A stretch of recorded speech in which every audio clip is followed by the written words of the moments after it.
As Doomfist is starting to become more and more meta, I think that it's important that we start talking a little bit about rollouts. There's a lot of people that show rollouts on specific maps and talk a little bit about it. I want to kind of tackle how rollouts work mechanically inside the game. Hello there, my beautiful and lovely gamers. My name is Jonal. Hope you guys are having a lovely day or evening, depending on where you live. I don't discriminate. Today we're talking about Doomfist. I said in the intro how you use the hitboxes and so on. Of course, before the video starts, if you like this kind of content, like on the video, always help out in the algorithm stuff, and subscribe to the channel if you like this FPS gaming and stuff like that. Now, what you want to do when you use Doomfist, you want to use your momentum to push around and over objects' hitboxes. Before we start showing any example, I think that it's just nice just to give a little bit of background inside 3D modeling. If you already know stuff about 3D models and you don't want to watch it, here's the timestamp where I start talking about specific rollouts and how specific elements are built up, how objects are built up in the game, and how you can kind of circumvent some of the hitboxes to make yourself fly through the air like a madman. But if you're not interested, it's very basic. It's super fundamental. Just skip to the time zone right here. Now, if you guys want to learn a little bit more hitbox, I think it's nice for rollout to understand how to abuse hitboxes on objects, to actually understand a little bit about hitboxes. Now, this is not a game engine. It can be kind of used as a game engine, but it's not really a game engine. It's a 3D modeling software called Blender. It has a lot of good things with animation and so on. I just spawned in 3 objects so you guys can kind of see. This is just a standard cube. As you guys can see, it has just standard, flat surfaces, right? We can do whatever we want with these surfaces, right? We can bug them out and we can extend them and whatnot, right? This is a normal cube, and that's a wall. And if your character walks the wall system, you can see there's not really anything. He can maybe jump over it, but he can't really do much. Now, what you will see is as a lot of the objects has these kind of things here, where if I search merge, the mesh at first, for example, you can see how they have now kind of created this. And if I do that on the other one here as well, I just say there at first, sure. Right, you can now see how I've kind of merged it to make this like weird, like triangle, whatever that would be in an object, right? And this has kind of created these small tightening points. So you can actually quite clearly see on the object that they have been merged here. At the same time, as you can see, it's kind of create this ramp, and it kind of create this little edge here that I can kind of abuse. That's normal squares. If we go over to something like this, this is just a cylinder.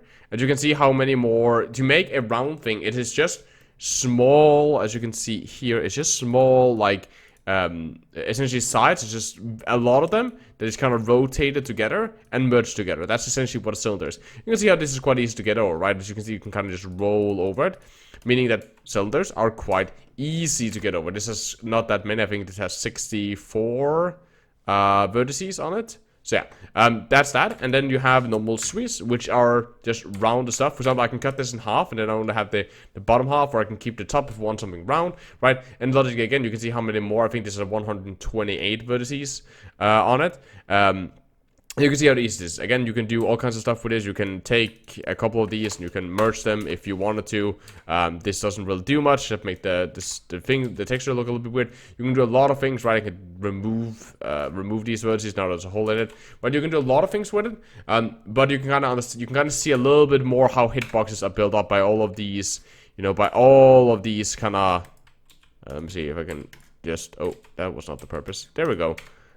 All of these long time since I've been in Blender, all of these kind of vertices and planes, and how they kind of connected at each of these kind of points, which you can then abuse if you want to. And that's kind of how we do the sliding, just so you guys get a little bit more of it, like from a model standpoint in 3D modeling. Now, so how can we abuse some of these kind of 3D model hitboxes?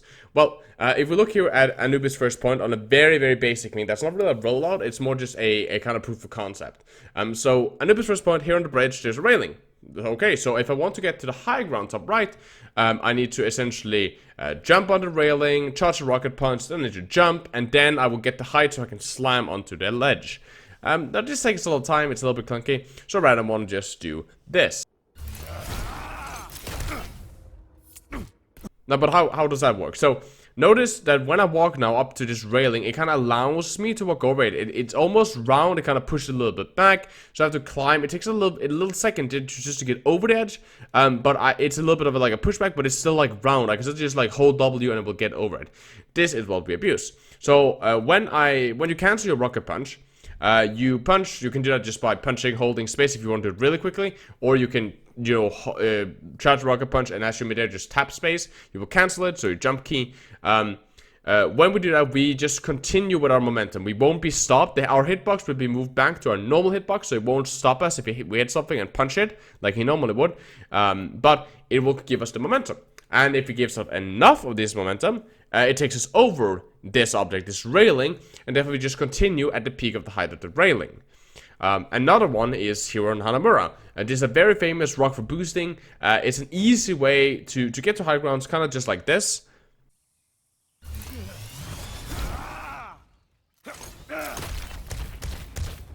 Now notice when I run at the rock here in the middle, it pushes me to the side. So you can kind of see that on the hitbox. And that is what allows me to slide off it.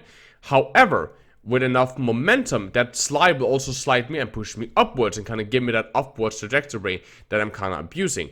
Think back to the Blender stuff if you watch that. To the side, yeah, so it can push me up and push me to the side and up over the rock, which is possible since the hitbox is built, so I can jump, I can walk on top of this rock, right? That's how this rock is built. You're supposed to be able to walk at it, jump up it, and kind of play on top of it. Therefore, there's no like physical walls or hitboxes that stops me from sliding off the top of it.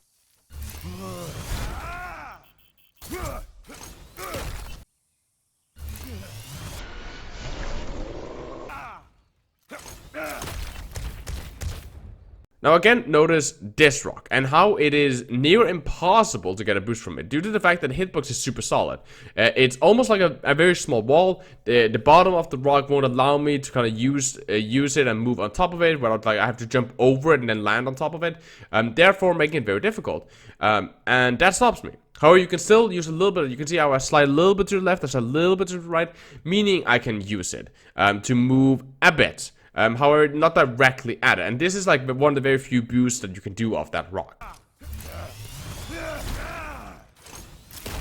Now the other side of this rock is completely different. Now if you look when I move on this rock, it gives me a little bit of slide off. Not as many hard corners that would stop me. There's a little bit here on the top, so if you land this wrong, it will stop you. Like if you go directly at it, it will stop you. Also, notice that if I get over a certain level of the rock, I get to the top of it, which means it's really nice for boosting as I can slide and get a lot of momentum upwards, not just directly at it. Normally you can slide sideways off stuff easily, but this also allows me to slide up on it, so giving me that altitude which I want. Now, here there's this corner which I can abuse, and just like the first rock we saw, it's kind of the same. I line up, however, with this corner directly, and that allows me to slide off to the side and go upwards, giving me this nice engage on, for example, Widowmaker that's top right on this window. Now the same theory goes for the corner, this corner of the same rock. I can just use this to quickly slide. It's kind of weird disengage, but it's just like a proof of concept again. Maybe this is not a really viable rollout, but it's still a proof of concept. Now, there are a lot of rollout spots, and some are weird, and some are logical. Some are just you need to try them out and see what angle works, and you kind of just need to punch a rock for like 100 times. Kind of looking at the hitbox you will hopefully like. I recommend just, find some maps that you like to play Doomfist on, that you really think that you need rollouts like a specific point. Look for something like this, and remember to look at these weird hitboxes. For example, fountains are really, really nice, which allows us to, walk on top of them, because they're so round, right? So they allows us to walk on top of them, which is really easy to do abusing like this. The same goes for this pile of rock here, for example. So you can see, like, as you move up on it, it will kind of allow you to walk on it. So I can charge off this rocket punch, giving me enough momentum to move upwards. Now again, this pile of rock is a very, like, situational, weird thing, but it also means that a lot of other rocks on the game allows it. A lot of other fountains allow these kind of rollouts. And that's what I want you guys to look at. So I hope that this helped. It's not as much as, oh, I'm going to show you every single rollout in the game, because, like, first you need to memorize all of them, then you need to practice all of them on every single map of the game, right, which is kind of, like, unrealistic, and then you need to be able to pull them off in-game, right, and you can't, okay, so now I stand still, I line myself up, right, so you can't really do that. This allows you to see certain hitboxes, see certain abuses, go into maps, and find your own rollout spots, your own technique. Also, if there's a new map, now you can do that. And also, if you're in a game, normally you shouldn't think, oh, I can use this and this rollout if I'm dead at the position. You should look at an object. If you know how that object has the hitbox or how it looks, you will think, okay, this is very similar to the fountain or that rock. So I can most likely do a rocket boost off that, and then I can get to wherever the enemy is that I want to get to, which allows you so much more verticality. I would recommend just going into a game and just doing that. Just play around with it. But as always, guys, if you guys want to hire me as a private coach, doesn't matter if you're bronze or top 100, I can help you improve and rank up in the game. Hit me up on our Discord server, which is linked in the description, which you should join anyway. It's a lovely community. Okay, it's my Twitter and Twitch there, but if you want to hire me as a private coach, just hit me up on our Discord server. It's 50 euros for a 2-hour session. So I hope I see you guys there. Good luck in your games, fisting and slapping and slamming and dashing. I hope you guys have a lovely day, evening, or wherever you guys are in the world right now. Please take care of yourselves. It's a positive. I love you guys very much. As always, keep the enemy in your crosshair.